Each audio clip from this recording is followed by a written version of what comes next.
Heyo people! They did a bamboozle. They got me! They dropped the level cap patch a week earlier than I was expecting and I wasn't ready. But all the events from the previous patch were not ended early, so there's no downside. And let's start with the patch present as usual. It's a big one. The finale of the Demon Princess bag has goodies every 10 levels from 80 to S30, meaning I can open them for you to show on Scrub here, but I still have 2 to go.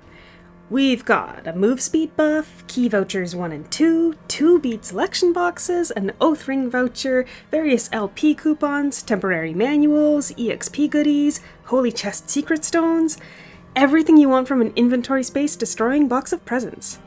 And of course, with a cap level up patch, we get new maps. And with new maps, we get new permanent stuff. Everything that comes along with any full map. These start at S level 30 and have main quests, dungeons, oddities, food, archaeology, fish kings, and conversations.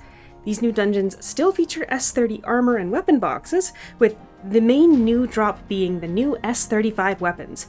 These don't have more pen than S30 if you're using crafted, but may be worth considering if the effect is good for your class element and you can afford it. Since they're not in Dragon Point Exchange, you can expect these to be pretty pricey for a while. If you're not there yet, to help with leveling up, the Mirabelle solo dungeon daily quests now go up to S25, and the experience needed for 31 to 35 has also been reduced. And since I got it on camera, there is one main quest on the new maps that seems to be giving players some trouble: the trap room. All you have to do to get out is attack only the 4 red pillars. Honestly, that's the main meat of the patch. There's not really much else going on, like events and whatnot. But here's a check-in on the new fish and food before we go for the day. The new Fish Kings have new added skill and almighty, or versatile equipment. If you're only building one fishing set, it should be versatile, so focus on the flame lionfish of the Blood Pool of Calamity for that one. It's not super tough to catch, but it does take a while. As for food and drinks, honestly not super impressed with the new S30 ones.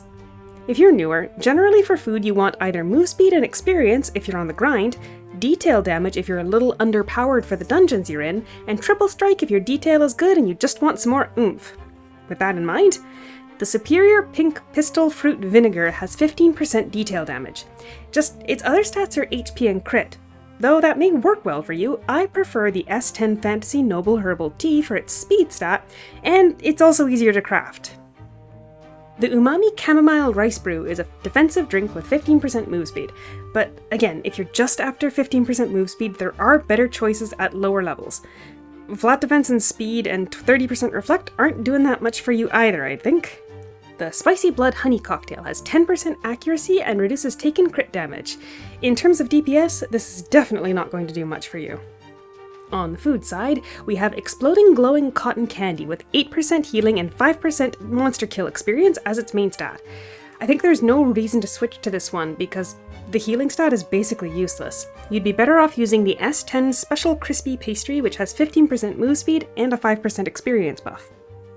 The Deluxe Mushroom Rice Roll has HP and crit as percents, and flat evasion and defense. This isn't likely to outperform detail or triple strike options in any scenario.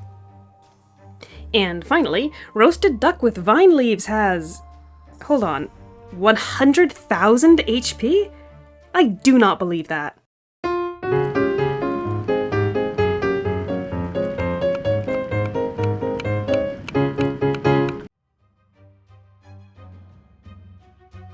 Okay, yeah, it's just over 20,000 HP. The Taiwan version also shows the incorrect number too, so that's cool, and tells you how many people actually care about this item. Damage to storm targets is too situational to be useful as a 6-hour buff. Anyway, finally one little thing. If you have no big plans for New Year's Eve, head to Navia. The patch notes say a cute little buff NPC will be joining at 5 into the new year. And usually they have fireworks too. I made the mistake of being up in the air when they only show on the ground last year, so join me this year to do it right. And that's all for today. Good luck if you're on the grind. I just finished myself, and thanks for watching. We'll catch you next time.